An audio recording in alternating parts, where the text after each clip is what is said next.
Roasty, rich and robust. Three words we immediately associate with stout beers. But how do they get these flavours, and what defines a stout?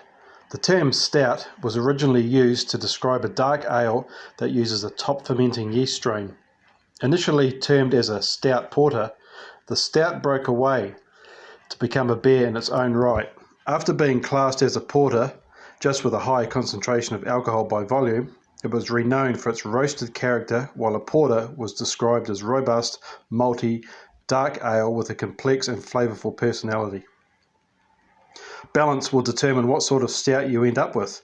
For instance, a dessert or sweet stout, as well as pastry stouts, will contain more unfermentables, whereas a dry Irish, Imperial Russian or oyster stouts will tend to be more dry on the palate, meaning less unfermentables.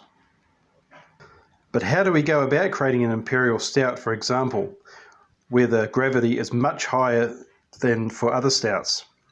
When properly balanced, these stouts can be fantastic to drink, but when they're not, rocket fuel anyone? Which is why Imperial Stouts should ideally be mashed at a lower temperature to reduce all the stress that the yeast may encounter. Moreover, it is crucial to pair the brew with a suitable yeast. Pitching a yeast with a low alcohol tolerance will just stress the yeast out, and it will either go dormant or spew out any number of off flavours.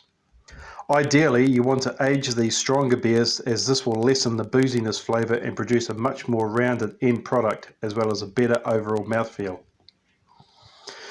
Which brings us to the question of yeast. What yeast strain is suitable to a stout? It depends on gravity, or if you want a sweeter beer, for example, if you wanted your beer to be on the sweet side, you wouldn't use a yeast such as Nottingham, as it has a high attenuation profile and will leave the beer drier than what you are aiming for. Alternatively, if you prefer a drier stout, you would refrain from using a medium attenuating strain such as White Lab's London Ale, for example, as it will leave an overall sweeter character to the beer.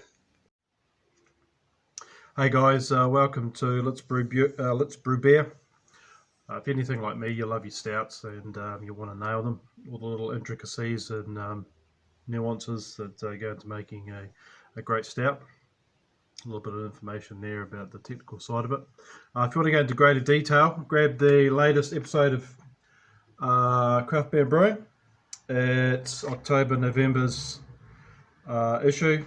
I've just been reading all the bits and pieces and the science of how to do your stouts and everything. Goes into it's a lot more detailed in here if you really want to drill down into the bits and bobs of the technical and scientific side.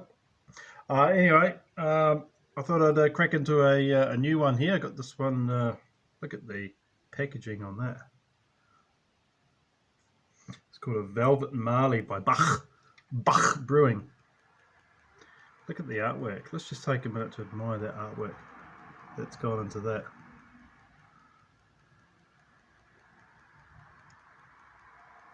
Looks like a little hobgoblin centaurus type person. This is a 6.6% alcohol by volume stout. It's a cherry chocolate stout, and I'm going to crack in. Haven't been around for a while, guys. I got banned on Facebook. God knows why. Mr. Zuckerberg must be pissed off at me for some reason. Go figure.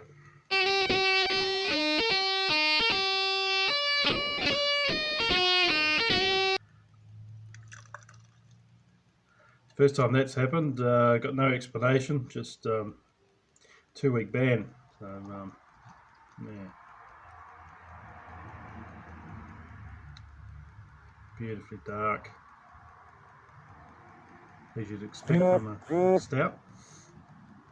I'm expecting some real cherry notes, as you would from like a, oh, wow. That is flavoursome, and look at that! Look at the tight head on that. See if you can. Probably can't quite get a. Let me just get the old beautiful tan bubbles, nice tight bubbles. Go for a nose. Cherry chocolate. And yeah, you ain't going to be seeing much past that. Anyway, it's my first drink of the day, so into it. Cheers.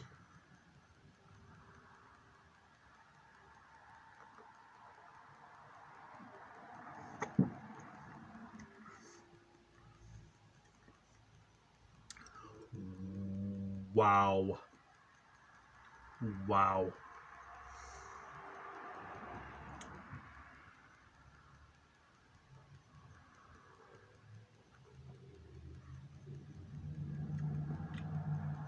That's spectacular.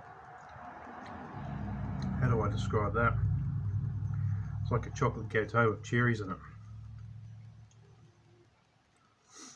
That is fantastic. That is probably the best stout I've ever had. And I don't say that lightly about a lot of stouts.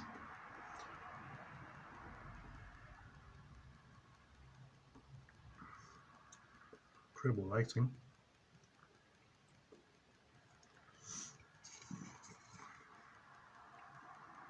I'm not very familiar with Barker Brewing. They're from Wellington, is it? Auckland. I would definitely be buying that again. That is unbelievably good. It's 6 point. You wouldn't know it's 6.6%. It's so smooth. That's fatal. That is fatally easy drinking.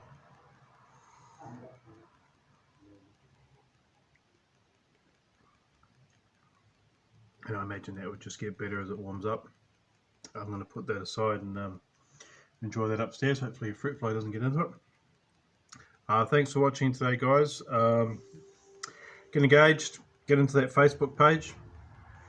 I hope to see you there, and get the free copy of the Craft Beer Kitchen.